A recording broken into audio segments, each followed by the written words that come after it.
మంచి పని చేయడానికి ఎవ్వరూ కలిసి రారు. ఎవ్వరూ లేకుండా నేను చెయ్యగలనా అని అనుకున్నావంటే వెంటనే నీలో లోపం ఉందని తెలుసుకో. అందుచేత ఇతరులతో సంబంధం లేకుండా నీ పని నువ్వు ప్రారంభించు. ఇక్కడ మంచి పని చేయడానికి ఎవ్వరూ కలిసి రారు అని చెప్పి ఆయన చెప్పడం జరిగింది. ఇది లోక సహజం, లోకంలో ఉన్నదే. ఎవరైనా ఏదైనా మంచి పని చేయాలనుకుంటే వాళ్ళకి సహకరించడానికి ఎవరు ఎదరికి రారు. రాకపోవడమే కాదు, డిస్కరేజ్ చేస్తారు కూడా కొన్ని చోట్ల. అలాంటప్పుడు కొంతమంది ఆ పని తలబెడుతూ ఉంటారు, ఒక మంచి పని చేయాలని.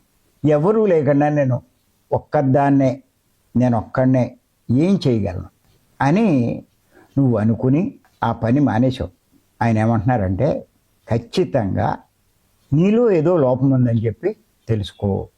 ఎవరో సహకరించలేదని నువ్వు చేయాలనుకున్న పని నువ్వు మానేస్తే నీలో ఏదో లోపం ఉంది. అందుచేత ఆయన ఏం చెప్పారంటే, ఇతరులతో సంబంధం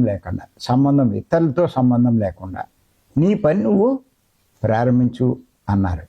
మీరు చూడండి,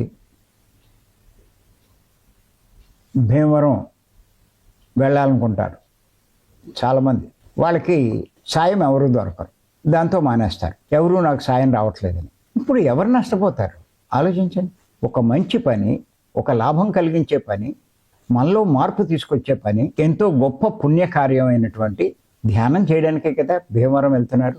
అక్కడ ఎంతో జ్ఞానం పొందుతాం కదా, అక్కడ ఎంతో మందితో మంచి సాంగత్యం లభిస్తుంది కదా, అది మనలో ఎంతో మార్పు తీసుకొస్తుంది కదా. మన ప్రవర్తన మారుతుంది, మన గుణాలు మారుతాయి, మన బుద్ధి బాగా పెరుగుతూ ఉంటుంది, ఆలోచన శక్తి బాగుంటుంది, మనసు ఖాళీ అయిపోతుంది, ప్రశాంతంగా ఉండగలుగుతావు. ఇన్ని లాభాలు కలిగించేటువంటి అంత గొప్ప మంచి పని చేయాలనుకున్నావు, బాగానే ఉంది. కానీ నేనొక్కడనే ఎలా వెళ్ళగలను అని అనుకున్నావు, వెళ్ళడం మానేశావు. అంటే నీలో ఏదో లోపం ఉందని తెలుసుకో అన్నారు ఆయన. నీలో లోపం లేకపోతే అలా ఆగిపోవు. ఆ వంక పెట్టి భీమవరం రాను.